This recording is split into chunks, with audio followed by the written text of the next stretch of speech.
말씀 보도록 하겠습니다. 마태복음 1장 3절 말씀입니다. 마태복음 1장 3절 말씀. 본문 읽는 것은 1장 1절부터 3절까지 읽겠습니다. 마태복음 1장 1절부터 3절까지 저와 여러분이 한 절씩 교독하고 마지막 절은 합독하도록 하겠습니다. 마태복음 1장 1절부터 3절까지 말씀입니다. 교독합니다. 아브라함과 다윗의 자손 예수 그리스도의 계보라. 아브라함이 이삭을 낳고 이삭은 야곱을 낳고 야곱은 유다와 그의 형제들을 낳고 합독합니다. 유다는 다말에게서 베레스와 세바를 낳고 베레스는 헤스론을 낳고 헤스론은 람을 낳고. 아멘. 네, 우리 주변에 있는 분들에게 이렇게 인사하도록 하겠습니다. 당신의 얼굴을 본다는 게 너무나 감격스럽습니다. 네, 감격스럽습니다. 네, 앞뒤로도 인사하겠습니다. 네, 당신의 얼굴 보는 게 너무나 감격스럽습니다. 네, 우리가 서로의 얼굴을 바라보는 것이 너무나 감격스럽고 기쁜 그런 은혜의 주일 되시기를 주님으로 축원합니다. 네, 오늘은 마태복음 1장 3절의 말씀을 가지고 다말 계보를 이어가다라는 제목으로 하나님 말씀 증거하도록 하겠습니다. 우리가 이 땅에 사는 동안에 우리 사람들은 자신들의 흔적과 뿌리를 찾는 일에 많은 관심을 두고 거기에 많은 시간을 투자합니다.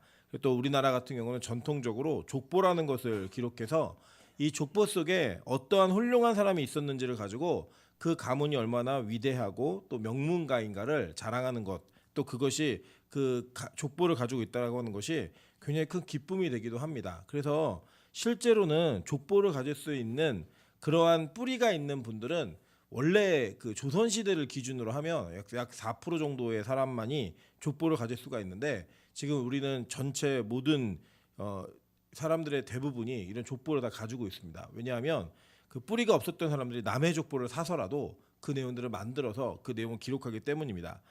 그러다 보니까 이 족보는 어떤 면에서는 누군가에게 자랑을 해야 하고 또 우리 가문은 홍보해야 되는 그런 역할을 감당하는 도구로 사용되기 때문에 거기에는 훌륭한 사람을 더 부각하고 또 그 사람의 이름을 더 많이 집중적으로 기록하면서 그것을 자랑하는 것이 원래 정상적인 방법입니다. 오늘 옛날 성경에는 이게 그리스도의 족보다라고 이렇게 되어 있는데, 이 계보라고 하는 단어, 사실은 이 단어 자체는 우리가 이렇게 우리나라의 정서하고는 딱 맞는 번역 단어는 없습니다. 비슷하게 쓰는 건데, 예수 그리스도의 족보, 즉 예수 그리스도의 계보에는 이해할 수 없는 사람들이 들어가 있는 것들을 보게 됩니다. 우리는 보통 이렇게 뭐 반역을 저지르거나 뭐 이렇게 굉장히 안 좋은 일에 있었던 가문의 사람들을 이렇게 빼버리잖아요. 그래서 보통 그걸 이제 속된 말로 세간에서는 호적에서 파버려 뭐 이런 얘기를 합니다. 그래서 이제 호적에서 팠을 때는 더 이상 이 가문의 사람이 아니다 뭐 이런 내용들을 얘기하죠.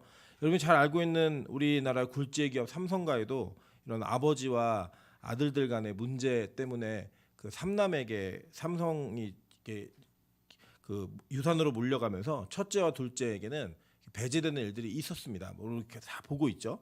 오늘 여기 예수님의 족보를 보면요, 참 이상한 사람이 들어가 있습니다. 사실 예수님의 족보에 그 전체 내용을 쭉 살펴보시면 이 족보에는 여자가 5명이 나옵니다. 5명. 근데 그 여자가 누구누구 나오냐? 2절에 보면은 다말이 나옵니다. 그죠? 다말이 나오고 5절에 보시면 라합이 나오고 룻이 나옵니다.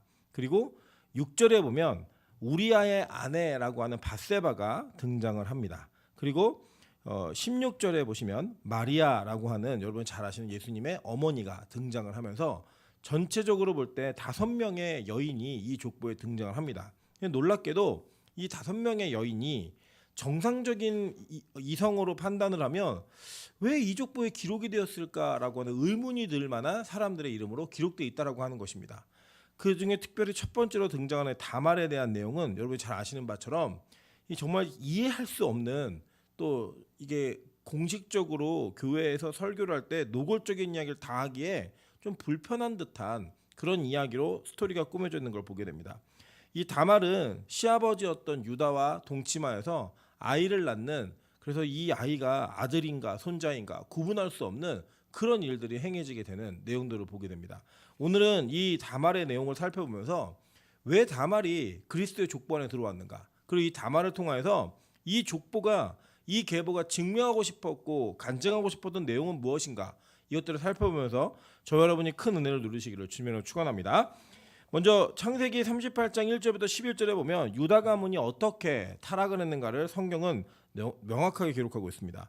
그 후에 유다가 자기 형제들로부터 떠나 내려가서 아둘람 사람 히라와 가까이 하니라. 유다가 거기서 가나안 사람 수아라 하는 자의 딸을 보고 그를 데리고 동침하니 그가 임신하여 아들을 낳음에 유다가 그의 이름을 엘이라 하니라.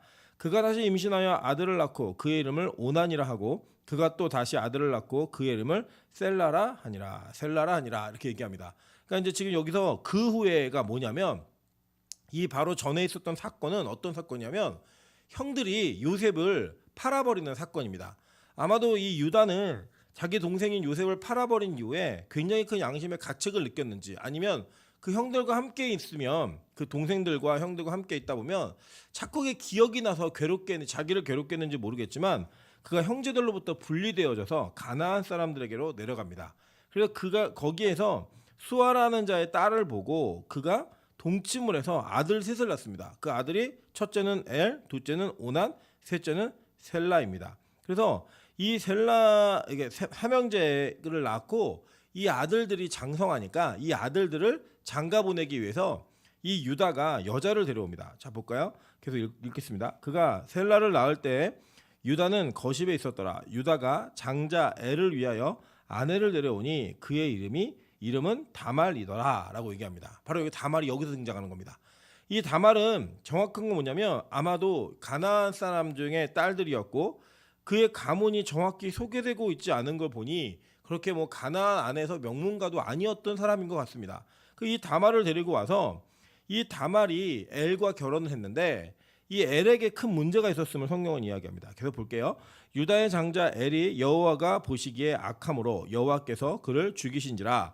유다가 오난에게 이르되 내 형수에게로 들어가서 남편의 아우된 본분을 행하여 내 형을 위하여 씨가 있게 하라라고 얘기했습니다. 자 여기 보니까 지금 이 다말의 남편이었던 엘이 악을 행해서 여호와께서 야 너 진짜 악하구나 그래서 죽여버리셨어요. 그러니까 얼마나 악하면 그 아이를 죽였을까요? 그러니까 이 장자가 그냥 죽어버린 거예요. 죽고 나니까 이 죽음 이후에 고대 근동에 이 제취형수제 제도는 고엘 제도라고 얘기하는데 이 제도는 이스라엘 사람들에게만 있었던 제도는 아니에요. 고대 근동에서 아주 흔하게 발견되어지는 문화입니다. 이 문화가 그냥 사회적으로 이해하시면 어떻게 이해하시면 되냐면 사회복지제도입니다. 복지제도. 뭐 이런 말도 회개망측한 게 있어. 지금 이렇게 얘기할 수 있지만 이 당시에는 여자 스스로 경제권이나 독립적인 자기의 활동 영역을 갖고 살아갈 수 없었던 시대였습니다. 그래서 남편이 있지 않으면 그냥 죽는 것과 마찬가지였어요. 어느 정도 취급을 받았냐면 고아하고 과부를 동일한 선상에 놓았습니다. 그렇기 때문에 이 과부가 된 여인이 그냥 아직 이렇게 생식 능력이 있으면 어떤 일을 했냐면 동생이 형수에게로 들어가서 아이를 갖게 하고 그 아이가 태어나면 이 아이는 그 죽은 장자 또 죽은 형의 아들이 되는 겁니다. 이런 식의 계보를 이어가는 자신의 족보를 이어가는 일들이 그냥 문화였습니다. 물론 성경은 사회보장적인 그런 복지제도만으로서 이것을 사용한 것이 아니라 조금 더 깊은 내용이 있기 때문에 우리는 그렇게만 해석하진 않습니다. 이제 어떻게 해석할지 쭉 이어갈 텐데 그 해석하는 내용들을 기준으로 해서 보면 하나님께서는 이 가문에 끊어질 뻔한 이 내용들을 다시 이어가시는 모습들을 하나님이 보여주시는 거예요. 그랬는데 어떤 일이 벌어지냐면 자 볼게요. 오난이 그 씨가 자기 것이 되지 않을 줄 알므로 형수에게 들어갔을 때 그의 형에게 씨를 주지 아니하려고 땅에 설정하매라고 이야기합니다. 쉽게 말하면 오난은 형수가 아이를 가지면 그 아이가 나중에 자라나면 이 유다 가문의 모든 권한을 다 가져갈 것을 알았습니다. 그렇기 때문에 이 오난은 형수가 임신하는 걸 원치 않았던 거예요. 그래서 오난은 자기 스스로 피임을 한 겁니다. 피임. 그랬더니 이게 하나님 보시기에 악했어요. 자 볼게요. 그일이 여호와가 보시기에 악함으로 여호와께서 그도 죽이시니 유다가 그의 며느리 다말에게 이르되 수절하고 내 아버지 집에 있어 내 아들 셀라가 장성하기를 기다리라 하니 셀라도 그 형들같이 죽을까 염려함이라. 다말이 가서 그의 아버지 집에 있으니라 라고 얘기합니다. 자, 그러니까 이제 이 아버지인 유다 입장에서는 어떤 느낌이 들었냐면 이상하다. 이 여자가 우리 집에 들어오더니 큰아들이 죽고 작은아들이 죽네. 그러고 나니까 이제 셋째가 죽을까 봐 겁난 거예요. 팔자가 드센 여자가 들어와가지고 이 여자 하나 때문에 우리 가문이 무너지겠구나. 그래갖고 유다가 이 여인인 다말을 속입니다. 어떻게 속이냐면 너 집에 가서 친정에 가서 수절하고 있으면 막내가 좀 장성해지면 그때 너를 다시 불러올 테니 너 그때까지 집에 가 있어. 이렇게 얘기한 거예요. 실제로 이것은 하나님께서 이 율법 안에 정해놓으신 법이었습니다. 자, 이거 왜 율법 안에 정해놓나 보도록 할게요. 신명기 25장 5절부터 6절입니다.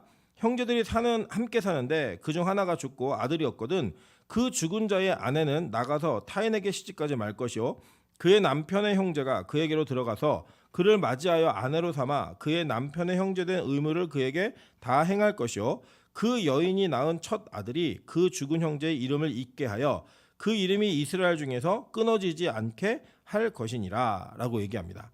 자, 그러니까 하나님께서는 이 제치형수제의 제도를 율법 안에 담아 놓으신 거예요. 그죠? 신명기 율법이니까 그 율법 안에 담아 놓으시면서 무엇을 하나님께서는 이어가고자 하시냐면 다른 게 아니라 이 4번 한번 먼저 볼게요. 4번.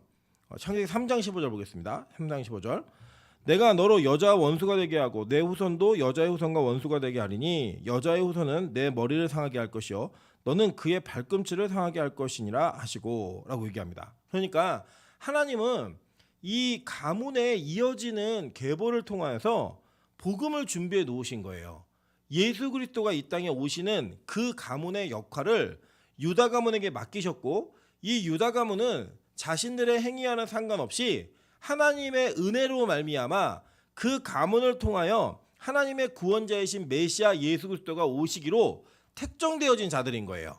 그러니까 지금 이 가문에서 아이 하나가 태어나느냐 태어나지 않느냐 이거는 우리가 생각하는 것과는 조금 다른 차원의 문제입니다. 오늘도 우리 아침에 명수 형제가 오면서 우리 명수 형제 좀 불편하잖아요. 시각이 그 지팡이를 이렇게 가지고 오면서도 전화를 계속하면서 오는 거예요. 내용이 뭐냐면 하민이하고 아내한테 잘 있으라고.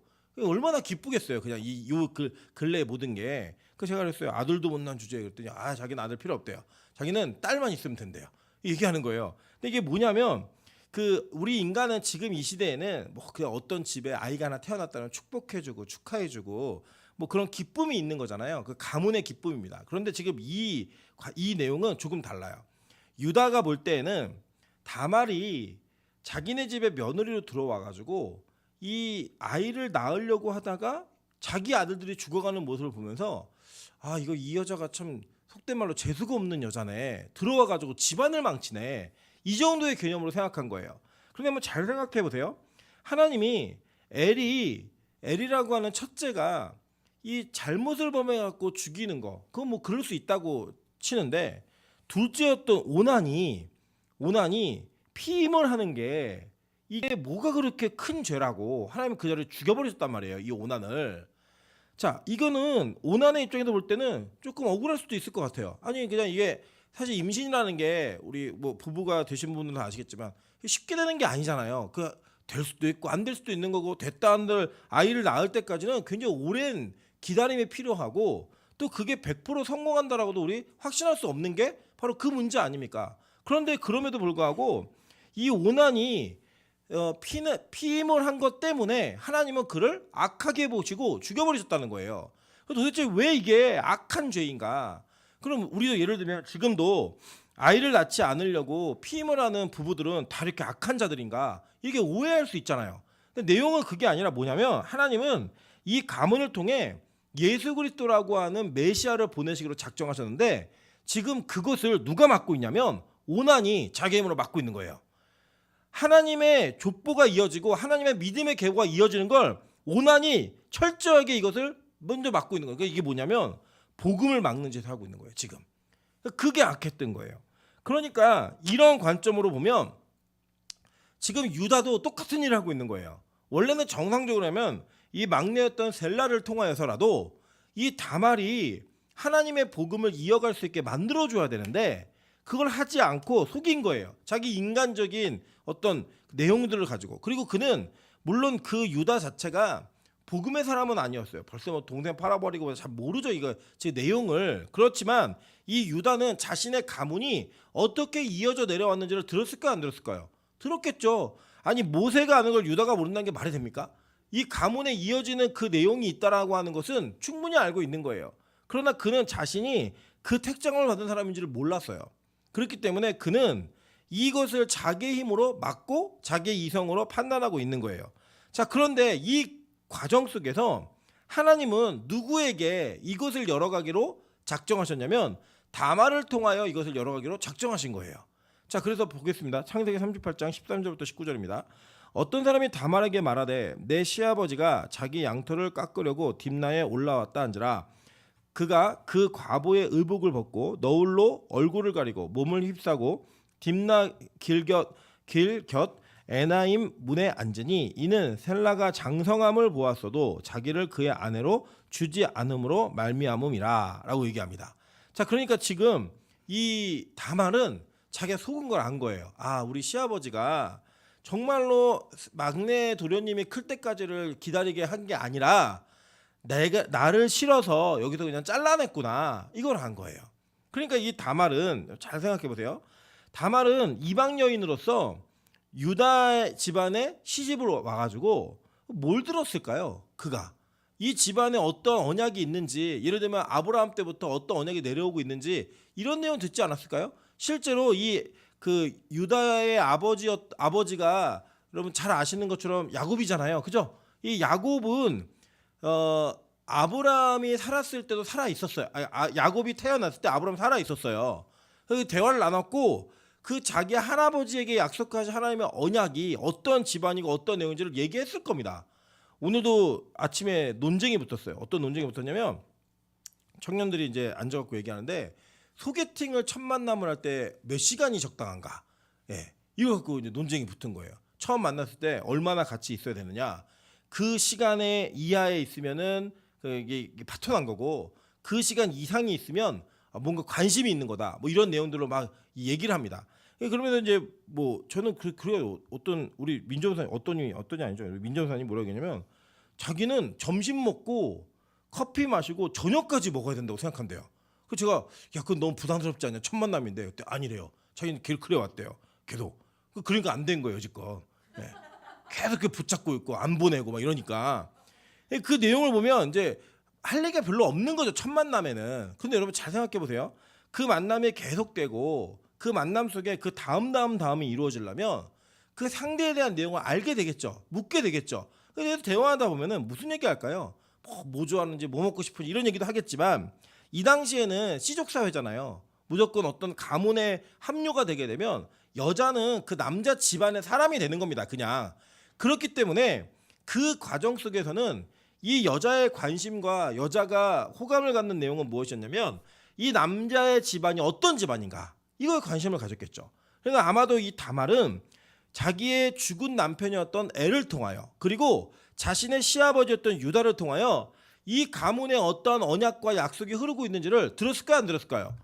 100% 들었을 거예요. 그러니까 이 이방 여인이었던 다말은 어떻게 보면 이 사람도 그 민족에서는 좀 특이한 사람인 겁니다. 왜냐하면 우리 민족끼리 결혼하는 게 적당한 일인데 이 다말이라고 하는 여자는 자기 민족과 결혼하지 않고 이 사람은 원래 함족이거든요, 가나안 사람은. 근데 셈족이었던 이 유다 집안으로 시집을 와버린 거예요.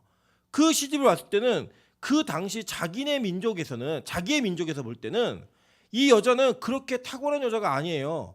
그리고 이 여자는 이방령이, 자기의 관점에서 볼 때는 이방 남자에게 시집을 간 겁니다. 그런데 그 이방 남자에 가보니까 그들이 믿는 하나님과 그 하나님으로부터 약속되어진 언약이 그 집에 흐르고 있는 거예요. 그러니까 이 여자는 무조건 이 가문에서 아들을 낳아야겠는 거예요. 그리고 그 열심과 그 노력을 우리가 볼 때는 말도 안 되는 방법을 쓰는 겁니다. 그게 뭐냐면 이제 이러고 나서 어떤 일이 벌어지냐면 유다가 이 셀라를 보호하기 위해 다말을 집에 보냈잖아요. 그리고 얼마 지나지 않아 유다의 부인이 죽어버려요. 그러니까 이제 유다로서는 더 이상 생산할 수 있는 이 여력이 없어진 거예요. 아예 부인도 죽었고 아들도 죽고 이제 셀라만 남아 있는데 다말이 거기에서 포기하지 않고 이 가문 안에 다시 들어오는 길을 열어버린 겁니다. 그 길을 어떻게 였느냐? 그 여자가 이 시아버지가 자기 양털을 깎으려고 딥나 근처에 올라왔다는 이야기를 듣고 그가 과부의 의복을 벗어던지고 창녀로 변장하는 거예요. 변장을 해가지고 이 시아버지와 동침을 하는 일이 벌어집니다. 근데 이때 유다가 이제 술도 거하게 취했고 그러니까 내가 이 화대로 이 염소 새끼 하나를 줄게 이렇게 약속을 한 겁니다. 약속을 하니까 이 여자가 뭐라고 얘기했냐면 그 단봄을 내놔 이렇게 얘기한 거예요. 말로만 하지 마시고 띄어먹지 마시고 단봄으로 좀 주세요. 그랬더니 이 유다가 단봄으로 줍니다. 그게 뭐냐면 이 사실 유다가 단보물을 먼저 준 게 아니라 요구해요. 이 여자였던 다말이 뭘 요구하냐면 볼게요. 당신의 도장과 그 끈과 당신 손에 있는 지팡이로 하라. 유다가 그것들을 그에게 주고 그에게로 들어갔더니 그가 유다로 말미암아 뭐 했어요? 임신하였더라라고 얘기하는 거예요. 자 볼게요. 그리고 그 다음에 이제 그 내용을 보면 그가 일어나 떠나가서 그 너울을 벗고 과부의 의복을 도로 입으니라라고 얘기합니다. 자 그러니까 유다는 분명히 자기가 이제 술을 먹고 어느 정도로 술에 취했냐면 자기의 며느리의 목소리도 제대로 못 알아볼 정도로, 그리고 그 며느리가 너울로 얼굴을 가리고 있으니까 아 그냥 창녀이구나라고 생각하면서 그가 그냥 술김에 잠자리를 한 거예요. 근데 이 여자가 정당한 대가를 요구하면서 이 단범을 내놓으라는 거예요. 단범을. 그 단범물이 뭐였냐면 이 도장하고 끈하고 지팡이 이 세 가지를 줍니다. 이 세 가지를 받아서 그 받은 이후에 그와 함께 동침을 했는데 임신이 돼버린 거예요. 몰랐죠 유다는 그 내용을. 그러나 이 여자였던 다말에게는 분명한 확신이 있었던 거예요. 뭐냐, 내가 이 집안에서 이 가문에서 반드시 계보를 이어가야겠다라고 하는 결단이 선 거예요. 왜냐, 이거는 복음의 연장선이었기 때문입니다. 아까도 읽었지만 하나님께서는 창세기 3장 15절에서 여자의 후손을 통하여 메시아 구원자가 올 거라고 약속하신 거예요. 실제로 그 후손은 어떤 자였냐면 성경은 이렇게 해석합니다. 갈라디아서 3장 16절입니다.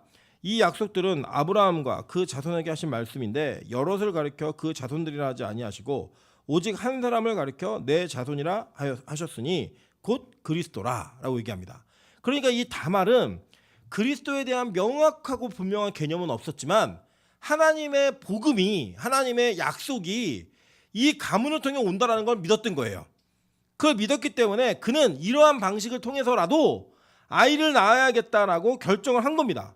여러분 실제로 잘 볼게요. 지금 이 유다는 어떠한 죄를 저질렀고 다말은 어떤 상황 가운데 있나 한번 보도록 할게요. 신명기 7장 3절부터 4절입니다. 또 그들과 혼인하지도 말지니 내 딸을 그들의 아들에게 주지 말 것은 그들의 딸도 내 며느리로 삼지 말 것은 그가 내 아들을 유혹하여 그가 여호와를 떠나고 다른 신들을 섬기게 하므로 여호와께서 너희에게 진노하사 갑자기 너희를 멸하실 것임이니라 라고 얘기합니다. 신명기는 출애굽한 이스라엘 백성들의 2세대가 가나안 땅에 들어가기 전에 모세가 마지막으로 했던 설교 3편이에요.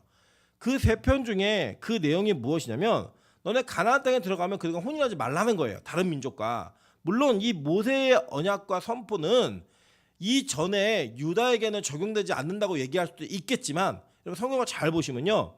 율법이 기록된 것은 실제로 출애굽한 이후에 시내산부터이지만 그 이전부터도 하나님께서는 율법의 형태로 구두로 이어지는 거지만 구두의 언약 관계를 맺어 오셨습니다. 그리고 여호와의 율례와 법도 이런 것들이 이미 출애굽기 20장 이전에도 나와요. 그런 단어들이. 그러니까 하나님의 이 명령은 대신에 일관성이 있어요. 했던 말씀이 그대로 이어진 거예요. 그러니까 이 법은 뒤에 명문화되긴 했지만 전에도 적용이 됐다 안 됐다? 됐다라고 보시는 게 맞아요. 그러니까 하나님은 타 민족과 결혼하는 것을 하나님께서 원치 않으셨습니다. 그런데 이미 유다는 자기의 아내도 이방 여자였고, 그죠? 그리고 며느리도 이방 여인을 데리고 들어온 거예요. 계속 볼게요. 신명기 22장 한번 보겠습니다. 어떤 남자가 유부녀와 동침한 것이 드러나거든 그 동침한 남자와 그 여자를 둘 다 죽여 이스라엘 중에 악을 제할지니라 라고 얘기합니다. 그러니까 결혼 관계가 아닌 관계 속에서 이 성적인 접촉이 이루어지면 둘 다 죽여버리라는 거예요. 그러니까 지금 이 상황은 유다는 죽을 수밖에 없는 죄를 계속 짓고 있는 겁니다. 계속 볼게요. 레위기 20장 10절 그리고 12절입니다. 누구든지 남의 아내와 간음하는 자 곧 그의 이웃의 아내와 간음하는 자는 그 간부와 음부를 반드시 죽일지니라. 누구든지 그의 며느리와 동침하거든 둘 다 반드시 죽일지니 그들이 가증한 일을 행하였습니다. 그들의 피가 자기들에게로 돌아가리라 라고 얘기합니다. 그러니까 명확하죠. 성경은 율법을 통하여서 지금 유다가 어떤 수준의 죄악을 저질렀는지 그냥 와 콩가루 집안이네 페륜이네 이 정도의 개념이 아니라 이 유다의 죄는 반드시 죽어야 되는 죄악으로 가고 있는 거예요. 에스라 9장 1절부터 2절입니다. 이후에 방백들이 내게 나와 이르되 이스라엘 백성과 제사장들과 레위 사람들이 이 땅 백성들에게서 떠나지 아니하고 가나안 사람들과 헷 사람들과 브리스 사람들과 여부스 사람들과 암몬 사람들과 모압 사람들과 애굽 사람들과 아모리 사람들의 가증한 일을 행하여 그들의 딸을 맞이하여 아내와 며느리로 삼아 거룩한 자손이 그 지방 사람들과 서로 섞이게 하는데 방백들과 고관들이 이 죄에 더욱 으뜸이 되었다 하는지라 라고 얘기합니다. 이게 이 죄악이 계속 반복되고 있는 거죠. 그러니까 그 첫 번째 출발을 유다라고 하는 모형으로 보여주는 거예요. 그러니까 유다는 누구냐면 타락한 교회의 모습을 그대로 보여주고 있는 겁니다. 그러니까 이 유다의 죄악은 어떤 수준의 죄악이냐? 그냥 윤리도덕적인 차원의 범죄를 저지른 수준이 아니라 하나님의 관점에서 볼 때는 죽는 것이 마땅한, 죽는 것이 너무나 명확한 이런 법들을 그대로 어기고 있었던 거예요. 에스겔 22장 11절 볼게요. 어떤 사람은 그 이웃의 아내와 가증한 일을 행하였으며 어떤 사람은 그의 며느리를 더럽혀 음행하였으며 내 가운데 어떤 사람은 그 자매 곧 아버지의 딸과 관계하였으며 라고 얘기하면서 이스라엘의 죄악을 폭로할 때 그 폭로되는 죄악의 목록 속에 지금 이 유다의 죄의 목록이 그대로 들어가고 있다는 거예요. 여러분 이 사실은요 우리에게 뭘 알려주는 거냐면 실제로 하나님께서 우리를 이 땅에 어떠한 존재로 부르셨는지 우리는 몰라요. 근데 하나님의 계획은 우리를 통해서 어마어마한 계획하고 있는 거예요. 그게 무슨 계획이냐면 유다라고 하는 이 범죄자 하나님 앞에는 죽는 것이 마땅한 자를 통하여 예수 그리스도의 계보가 오게 하시는 거예요. 그런데 유다가 그걸 모르고 있는 거죠. 자기가 어떻게 쓰임받을지도 모르고 자기에게 어떤 길이 열릴지도 모르는 거예요. 그걸 모르니까 지금 뭘 하는 거냐면 부인이 죽고 며느리도 부인도 이방 여인, 며느리도 이방 여인, 그리고 아들들이 막 죽어나가니까 어떻게든 이 계보를 이어가야겠다가 아니라 아유 내 새끼가 자꾸 죽어가니까 아유 이거 안 되겠네, 저를 다 끊어버려, 이렇게 하면서 그를 내쳤다라는 거예요. 그는 뭘 몰랐느냐? 하나님의 계획을 보지 못한 거예요. 하나님의 계획이 뭔지 모르는 거예요. 근데 한 여자가 여기서 등장하는데 이방 여인이에요. 이방 여인이고 그 이방 여인은 하나님을 몰랐다고요. 그 몰랐던 여인이 자신이 시집온 그 가문에 약속되어진 언약을 믿으면서 그가 그 집안에서 계보를 이어가기로 작정한 거예요. 작정. 그래서 실제로 이 계보를 이어가는 이것은 어떤 싸움이었냐? 바로 영적으로는 뱀의 후손들과의 전쟁이었다는 겁니다. 성경은 이걸 명확하게 우리에게 설명해주고 있어요. 계시록 12장 1절부터 5절 보겠습니다. 하늘에 큰 이적이 보이니 해를 옷 입은 한 여자가 있는데 그 발 아래는 달이 있고 그 머리에는 12별의 관을 썼더라. 이 여자가 아이를 베어 해산하게 되매 아파서 애를 쓰며 부르짖더라.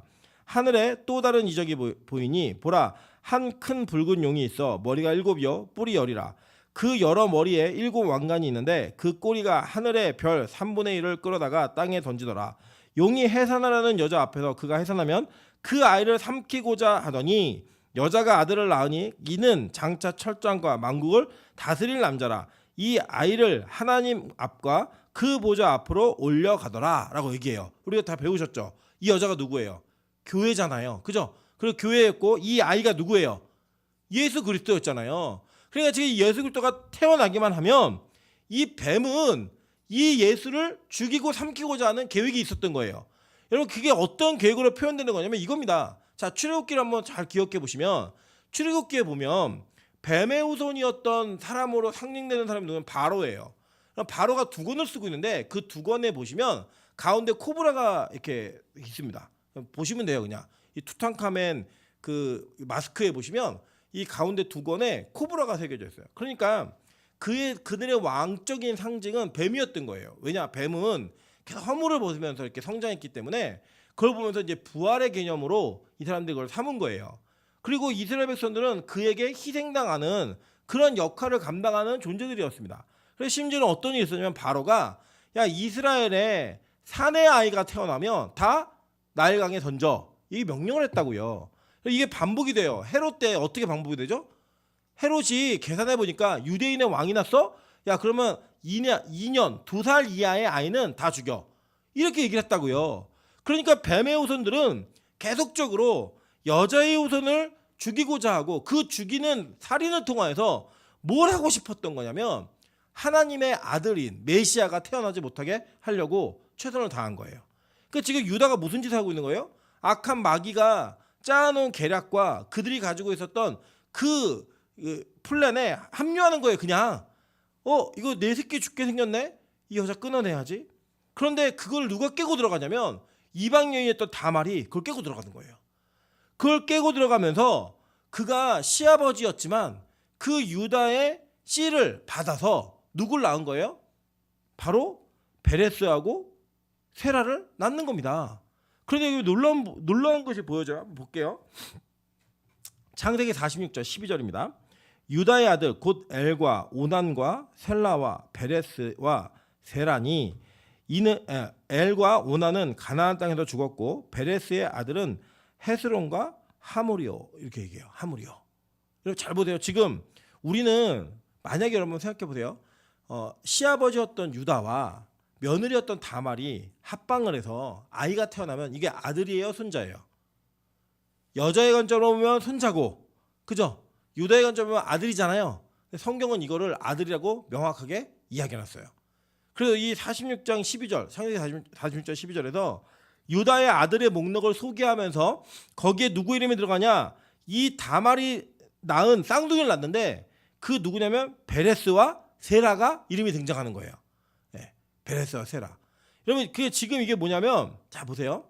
이 베레스와 세라는 어떠한 관점으로 태어나게 되냐면 먼저는 성경을 보시면 지금은 이제 제가 안 올려놨는데 베레스가 먼저 나오는 아이가 아니었어요. 처음에는 누구의 팔이 먼저 나오면 세라의 팔이 먼저 나와요. 이 출산하는데 머리가 먼저 나와야 되잖아요. 손이 먼저 나왔어요. 이 손을 산파가 얘가 장자거나 그리고 손에다가 붉은색 끈을 묶어놔요. 그런데 다시 손이 들어가요. 그래서 태어난 아이가 누구냐면 베레스가 먼저 태어난 거예요. 그리고 원래 이 베레스가 동생이에요. 지금 흔히 우리가 알고 있는 야곱이랑 에서의 태어남은 야곱이 에서의 발 뒤꿈치를 잡고 나오잖아요. 근데 여기서 어떻게 나오냐면 형의 손이 먼저 나왔다가 들어가는 거예요. 그러니까 장자는 누구예요? 원래 장자는 세라가 장자예요. 그런데 이 장자의 계보를 깨어버리고 누가 나오냐면 베레스가 나오는 거예요. 그러니까 베레스는 차자예요. 원래 차자인데 여러분 계속 보셨죠? 창세기에 보면은 장자와 차자의 역할이 바뀌게 되는 일들이 계속 벌어집니다. 그 이유가 뭐였죠? 하나님의 구원의 계획이 이 땅의 인간 세계에 있는 가능성이 있는 자로 이어지는 것이 아니라 가능성이 없는 자를 통해 이루어진다는 걸 보여주는 거였잖아요. 그거를 보여주는 그 관점 속에서 이 베레스는 원래 장자가 아니에요. 아닌데 이 베레스가 장자의 위치로 올라가 버리는 거예요. 하나님의 특별한 계획에 의해서. 그런데 잘 보세요. 이 유다가 어떤 사람이었냐면 복음을 모르는 행동 속에 복음을 모르는 여자와 결혼해서 난 아들들이 있었는데 이 아들들이 다 악한 이들이에요. 그게 누구였어요? 엘과 오난. 그 죽였잖아요, 얘네들을.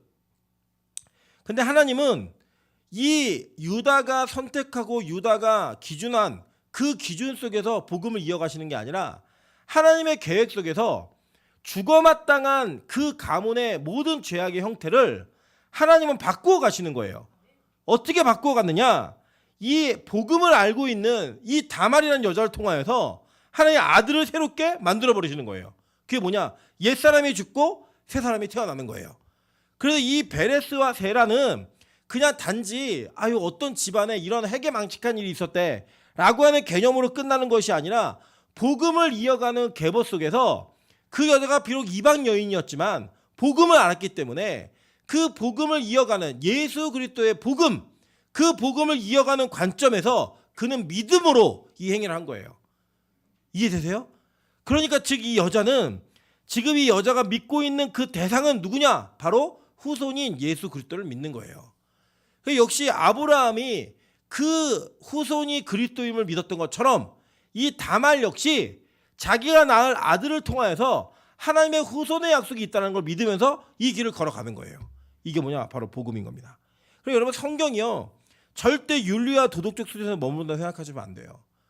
이 여자는 도덕과 윤리를 다 무너뜨린 여자예요. 심지어는 율법에 저촉이 되어서 죽는 것이 마땅한 사람이었다고요. 그런데 그것조차도 하나님은 예수라고 하는 복음으로 다 해결하는 그 은혜의 모습을 보여주면서 이 족보에 포함이 되는 거예요. 자, 마태복음의 족보는 이스라엘 백성들은 다 아는 족보예요. 여러분 예를 들면 우리 그 어르신들도 기억나실 겁니다. 우리 조선사를 그 조선의 역사를 공부할 때 태종, 태세, 문단세 이거 다 외우시죠? 예. 그 뭐냐 왕의 순서대로 쭉 외워가는 거예요. 외국인들이 이거 알아요? 몰라요. 우리는 거기서 그 왕들이 각각 어떤 역할을 했는지 자세히는 다 알지 못하지만 중요한 몇 명은 압니다. 뭐 예를 들면 이방원이 무슨 일을 했는지, 세종이 무슨 일을 했는지 알아요, 몰라요? 아시잖아요. 선조 때는 무슨 일이 있었는지 아시잖아요. 광해군은 어떤 일이 있었는지 우리 다 알아요. 우리는 이 내용을 보면서 아 그때 이런 일이 있었어? 선조가 그런 의미가 있었다고? 광해군이 그런 사람이었어? 들으면 깨닫는 게 있잖아요. 똑같이 이 유대인들에게는 이 족보 속에 다말이 들어와 있는 걸 보면서 예수의 족보를 소개하면서 왜 다말을 포함하고 있는지를 아는 거예요. 아, 이 다말은 이방 여인으로서 원래 여기 낄 수 없는 여잔데 하나님이 그를 여기에 넣으신 이유가 무엇일까? 그는 믿음으로 베레스와 세라를 낳아서 베레스를 통하여 예수의 족보가 이어지게 만드는 복음을 이어가는 사람이었던 거예요. 그래서 그게 이에게는 어마어마한 영광으로 남기도 했지만 자 보세요. 여자의 후손이라는 단어가 이 다말에게 이 족보 속에서 다말에게 처음 적용되고 있는 거예요. 물론 이것도 근원을 찾아가면 뭐 하와부터 시작된다 이렇게 보면 되지만 실제로 이 마태복음에 소개되어 있는 이 족보 속에 분명하게 이 여자의 후손이라는 단어를 쓸 수 있는 그 기준은 바로 믿음으로 시아버지를 통해 베레스와 세라를 낳았던 다말에게 첫 번째 적용이 되고 있는 거라는 거예요. 이게 놀랍지 않습니까? 이게 바로 하나님께서 예언해 오신 그 복음이 어떻게 이어지는가를 보는 거예요. 저는 이것을 보면서 우리가 깨달아야 될 것이 있다고 생각합니다. 여러분 이 당시에 이 다말이 이 아이들을 낳고 어떤 생각이 들었을까요? 이 이후로 유다는 다시는 다말과 동침하지 않았습니다. 그러니까 아마도 그들은 어떤 성적인 욕구나 음란함에 이끌려서 이 행위를 하고 이 임신이 일어난 것이 아니라는 걸 안 거예요. 성경은 증명하는 거예요. 계속 반복한 게 아니라 단 한 번에 그 모르는 상황 속에 있었던 일이에요. 다말은 알았고 유다는 몰랐고.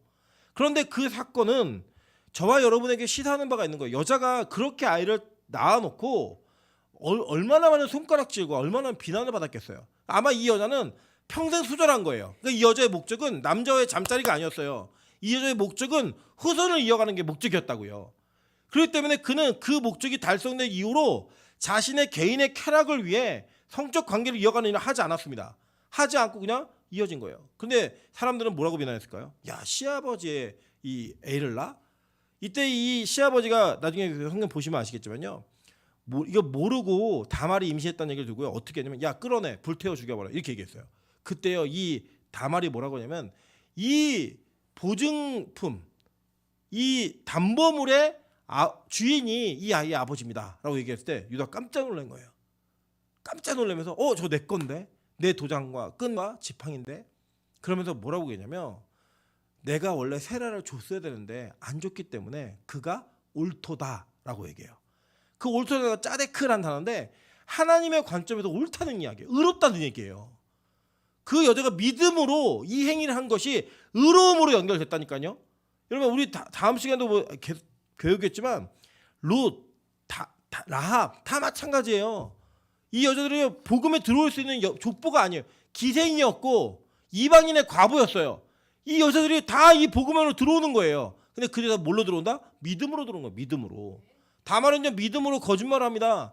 믿음으로 정탐꾼을 숨겨줘서 그 숨겨준 것 때문에 구원받는 자가 되는 것이고 구원받는 족보 안으로 들어오는 거예요. 아 그러니까 나도 거짓말해도 되겠다? 그게 아니라 하나님의 복음이 어떻게 이루어지고 그 복음이 어떻게 성취되는지를 아는 그 언약적 관점에서 이런 윤리 도덕적인 내용이 중심에 있는 게 아니라 하나님의 구원이 어떻게 이루어지는지를 놀랍게 설명해주고 있는 거예요. 그러니까 여러분 보세요. 여러분 저도 마찬가지고 우리 모두가요. 윤리 도덕적으로 완벽해서 구원받나요? 여러분 흠잡을 게 없어서 구원받으시는 거예요? 아니에요. 우리 다 흠이 있는 자들이에요. 그럼 우리의 구원은 뭘로 이루어지는 거예요? 믿음으로 이루어지는 거예요.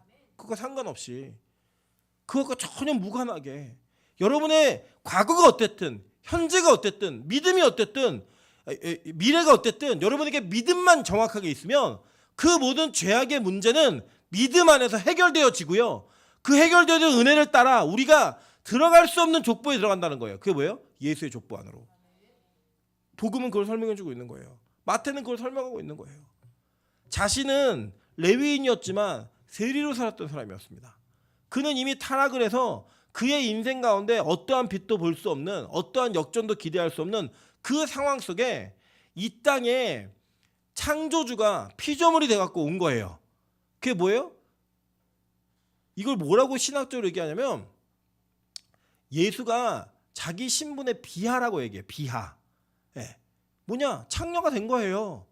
이 땅에 그렇게 오셔서 저와 여러분 같은 죄인의 손을 붙들어서 이끄신 것처럼 마태의 손을 붙들어서 일으키신 거예요. 너 나 따라와. 근데 마태가 그 모든 걸 버려두고 예수를 따라갑니다. 그리고 그의 인생이 예수 그리스도의 제자로서 그의 인생의 전반이 완전히 뒤바뀌어지는 거예요. 그걸 경험했던 마태는 서슴없이 다말이라고 하는 여자를 이 유다의 씨를 이어가는 믿음의 사람으로 소개하면서 그의 인생이 어떻게 바뀌어졌고 또 유다는 다말로 인해 어떻게 구원을 받게 되는가를 설명하고 있는 거예요. 유다는 원래 그 아이를 이어가야 될, 그 족보를 이어가야 될 의무가 있다니까, 책임이. 그게 뭐였냐면 예수 그리스도의 가문이었다고요. 근데 그것을 이행하지 않고 있는 유다, 죽는 것이 마땅한데 그 죽을 수밖에 없는 유다를 다말이 구원해 준 거예요. 다말이 그를 살린 거예요. 그렇게 살렸듯이 지금 이 관계는 어떤 한 가문의 남자와 여자의 어떤 스캔들을 이야기하는 것이 아니라 어떻게 예수가 우리를 살리는가를 설명해주는 모형인 겁니다. 그래서 이것이 바로 복음으로 이어지고 있는 거예요. 그래서 성경은요 지속적으로 이 베레스의 가문을 소개합니다. 민수기 26장 19절부터 21절입니다. 유다의 아들들은 에르와 오난이라. 이 에르와 오난은 가나안 땅에서 죽었고, 엘이에요. 엘은 오난은 다 죽었고, 유다 자손의 종족들은 이러하니 셀라에게서 난 셀라 종족과 베레스에게서 난 베레스 종족과 세라에게서 난 세라 종족이며 또 베레스의 자손은 이러하니 헤스론에게서 난 헤스론 종족과 하물에게서 난 하물 종족이라 라고 얘기하면서 베레스를 소개하는 거예요. 그럼 아까도 제가 설명했죠. 베레스는요 이 또 유다 가문에서 장자가 아니에요. 장자가 아닌데 그 장자가 아닌 자를 통하여 복음이 이어지고 있는 거예요. 그러니까 창세기는 아주 일관성 있게 예수 그리스도를 통한 구원이 어떻게 이루어질 것인지, 그리고 저와 여러분의 구원이 어떤 자들에게 이루어지는지를 얘기해주고 있는 거예요. 그게 누구예요? 자격 없는 자들. 그들을 통해 구원이 이루어지는 걸 설명해주는 그 신비가 이 족보 속에, 계보 속에 담겨져 있는 겁니다. 계속 볼게요. 룻기 4장 12절입니다. 여호와께서 이 젊은 여자로 말미암아 내게 상속자를 주사 내 집이 다말이 유다에게서 나와준 베레스의 집과 같게 하시기를 원하노라 하니라 라고 얘기합니다. 여러분 베레스부터 다윗까지가 14대예요. 이 14대가 무슨 비밀인지 또 설명을 드릴게요. 나중에 우리 이제 뭐 17절에 가면 14대요 이렇게 나오는데 이게 또 복음이에요. 이것도. 그걸 제가 설명을 할 겁니다. 이 출발이 베레스부터 다윗까지가 14대인 거예요. 이게 얼마나 기쁨이에요. 정말 신비예요. 신비. 하나님이 이 모든 신비를 이 족보 안에 다 담아 놓으시는 거예요. 룻기 4장 18절부터 22절 한번 보겠습니다. 베레스의 계보는 이러하니라. 베레스는 헤스론을 낳고 헤스론은 람을 낳았고 람은 암미나답을 낳았고 암미나답은 나손을 낳았고 나손은 살몬을 낳았고 살몬은 보아스를 낳았고 보아스는 오벳을 낳았고 오벳은 이새를 낳고 이새는 누굴 낳아요? 다윗을 낳았더라. 그러니까 여러분 성경은요 어느 하나도 허투루 기록된 게 없는 거예요. 우리가 모를 뿐이지, 아직 깨닫지 못했을 뿐이지 어떤 하나도 허투루 기록된 게 없는 거예요. 복음은 이렇게 이어져 가는 겁니다. 여러분 우리의 연약함과 우리의 부족함과 우리의 악함과는 전혀 상관없게 하나님은 오늘도 일하고 계세요. 여러분 이 교회를 하나님이 어떻게 택하셨는지 우리는 잘 모릅니다. 우리는 지금 중계동 노원로 22길-77 4층 빛과 소금 교회 누가 알아요? 택배 아저씨는 알지 몰라요. 지나가는 사람들은 이 교회가 어떤 교회인지 제대로 알 수 없는 아주 작고 연약한 교회입니다. 그런데 우리가 복음을 제대로 알고 있으시잖아요. 그 복음에 우리가 헌신하시잖아요. 그럼 그 복음을 통하여 하나님은 하나님의 계보를 이어가실 거예요. 저는 그걸 믿습니다. 이거는 힘 있는 사람, 유명한 사람, 다수 이거 아니에요. 하나님은 한 이방 여인이 아무것도 모르고 자격이 없는데 정말로 미약한 그 여자가 복음 하나를 깨달은 그거 하나 때문에, 복음을 이어가겠다는 그 헌신 하나 때문에 그가 창녀로 분장을 하고 정말 이 세상의 도덕 윤리를 통해 손가락질 받을 만한 일을 해놓고서도 그는 자신의 이름이 예수의 족보에 기록되며 자신의 가문이 구원받는 그 역할 속에 들어가는 그것을 그 복과 영광으로 누리게 된 자인 거예요. 저는 우리 빛과 성교회 그렇게 되길 소망합니다. 뭐 우리 교회 누가 알아주겠어요? 뭐 매일 예배 드린다고 누가 여러분을 그렇게 칭찬해 주겠어요? 그런 거 없어요. 정말 그런 거 없는데 그냥 하나님께서 하게 하시면 오는 거예요. 그냥 쭉 오는 거예요. 제가 오늘도 이게 누구랑 같이 얘기하다가 그런 얘기했어요. 우리 만난 지 4년밖에 안 됐는데 이렇게 얘기를 했는데 또 생각해 보니까 4년이나 됐어요. 나이를 계산해 보니까. 그리고 우리 매일 예배 드리다 보니까 우리 매일 예배에 1년은 다른 교회 10년 예배 분량과 같습니다. 주일만 드린다는 가정하에. 그러니까 진짜 오랫동안 같이 있었던 거예요. 진짜. 여러분 이 일이 지나가 보니까 어떻게 매일 예배를 드리지? 했던 우리가 지금 그 예배를 드리고 있어요. 우리가 그걸 못할 것 같았는데 그렇게 하고 있는 저와 여러분의 모습 속에 하나님은 복음을 심어 놓으신 거예요.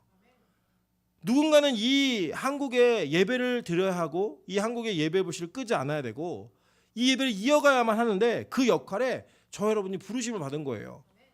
우린 자격 없는데 맞아요. 다말도 그랬어요. 라합도 그랬고 룻도 그랬고 다 그랬다고요. 그랬던 자들을 통하여 하나님은 놀라운 하나님의 일들을 이어가신 거예요. 저는 우리가 그렇게 사용받는 은혜가 있기를 소망합니다. 우리가 그렇게 하나님의 능력과 은혜 속에서 그 부르심을 받는 그 존재감이 있기를 소망합니다. 여러분 가끔 그런 얘기 하시거든요. 우리가 큰 교회, 뭐 큰 교회 장로, 큰 교회 목사, 큰 교회 권사 더 능력 있는 줄 아세요? 저는 그렇게 생각하지 않아요. 그럼 물론 그렇다고 작은 교회 권사가 더 능력이냐? 저 그것도 아니라고 생각해요. 그건 몰라요. 그 하나님의 관점에서는요. 이 땅에 그냥 사람들의 역량에 맞게 역할을 맡기신 것뿐이에요. 그 이유는 아무도 몰라요. 그리고 그 이후에 어떤 일을 하실지 그것도 아무도 몰라요. 어떻게 보면 시대 속에서 죽어간 사람들은 아무 이름 없이 빛도 없이 죽어간 사람들은 그 자신의 이름이 자신의 그 사역이 그렇게 사용받을 줄 몰랐을 거예요. 예를 들면 스데반 한번 생각해 보세요. 7지사로 택함을 받았는데 7지사 중에 제일 먼저 죽었어요. 그죠? 나머지 살아있는 사람들은 수없이 많은 일을 했겠죠. 근데 성경에는요. 집사 중에 딱 2사람만 기록해요. 빌립과 스데반. 빌립과 스데반 2사람만 기록을 해요. 나머지는요. 더 오래 살았는데 없어요. 심지어는 스데반의 설교가 엄청 길게 기록이 되어 있잖아요. 그 기록됨을 통해서 하나님은 지금까지도 그의 입술을 통해 복음을 전하고 계신 거예요. 여러분 저는 우리 빛과 성교회가 그런 자부심이 있었으면 좋겠습니다. 하나님이 정말 아닌 나를, 정말 예배할 수 없는 나를, 정말로 가능성이 없는 나를 붙들고 부르셔서 이 자리에 세우셨구나. 이렇게 묶어 놓으셨구나. 그래서 복음을 이어가게 하시는구나. 하나님의 복음이 끊어지지 않는 그 영광을 누리게 하시는구나. 여러분 실제로 한국교회가 많이 예배를 줄여가고 있고요. 교회가 많이 약해지고 무너져가고 있습니다. 그 가운데에서 저와 여러분의 역할이 무엇인가? 저는 다른 거 없다고 생각해요. 그냥 예배 지키는 거예요. 예배 잘 드리는 거예요. 하나님의 은혜를 사모하는 거예요. 여러분 마찬가지입니다. 여기 이 중에는 그냥 예배를 견디기식으로 드리는 영혼들도 있습니다. 앞으로도 있을 거예요. 계속. 그런데 그들에게 저는 어떤 부담감을 주고 싶냐면 이런 부담감을 주고 싶어요. 과연 하나님이 나를 이 정도로만 부르셨는가? 내가 이 땅에서 살아가는 역할 중에 맡은 역할이 이거밖에 안 되는가? 그럼 내가 정말 이 믿음을 가지고 이걸 믿음이라고 얘기할 수 있을까? 이 세상의 윤리와 상식과 도덕에 매여 있어서 그 복음을 이어갈 수 없는, 우리 그렇잖아요. 어떻게 이게 상식적이에요? 매일 예배를 드리는 게 상식적이지 않잖아요. 그런데 그 가운데에서 하나님은 우리에게 맡기신 역할과 복음의 그 역할이 우리에게 분명히 있다고요. 하나님 우리에게 맡기신 거예요. 그걸 이어가는 거예요. 저는 우리가 그렇게 우리가 사용되기를 소망합니다. 우리 로마서 1장 17절만 읽고 마무리하도록 하겠습니다. 다 같이 읽습니다. 시작. 믿음으로 믿음에 이르게 하나니 기록된 바 오직 의는 믿음으로 말미암아 살리라 함과 같으니라. 아멘. 복음에는 누구의 의가 나타나고요? 하나님의 의가 나타나는 거예요. 그리고 그 의는 믿음에서 믿음에 이르게 한다라고 얘기하고 있습니다. 즉 우리는 교회가 이 땅의 의를 이뤄가는 그런 공동체인 줄을 착각하고 삽니다. 교회가 마치 세상 사람들에게 칭찬을 받는 일을 하고 세상 사람들이 부러워할 만한 일을 이루어내고 그것을 소망하는 것을 교회의 역할로 알고 그런 교회가 좋은 교회라고 생각하는 분들도 계시는 것 같아요. 아니, 저 그런 교회 나쁘다고 얘기하는 건 아니에요. 그렇지만 만약에 그것이 있는데 하나님의 의가 나타나지 않는다면 그건 잘못된 교회입니다. 그럼 하나님의 의가 뭐냐? 믿음이에요. 이 땅에서 얼마나 믿음 있는 자인지를 보여주는 거예요. 즉 필연적으로 하나님의 의는 이 땅에서 존중받거나 이해받을 수 없어요. 왜? 믿음이기 때문에. 그럼 믿음이 상식이라고 생각하세요? 믿음이 일반적이라고 생각하세요? 믿음이 이 세상 사람들이 이해할 수 있는 개념이라고 생각하세요? 절대 그렇지 않다니까요. 절대 그렇지 않아요. 그래서요, 우리는 하나님의 의가 무엇인지를 다시 배워야 합니다. 오늘 다말은 우리가 볼 때 미친 여자예요. 정신 나간 여자라고요. 근데 하나님은 그를 하나님의 의가 있는 자로 여겨주셨어요. 그렇게 분명하게 말씀하셨어요. 네가 나보다 의롭다라고 할 때 그 짜데크라는 의는 이 하나님의 의예요. 저는 우리 빛가서공교회 모든 성도가 그 의 가운데 있었으면 좋겠습니다.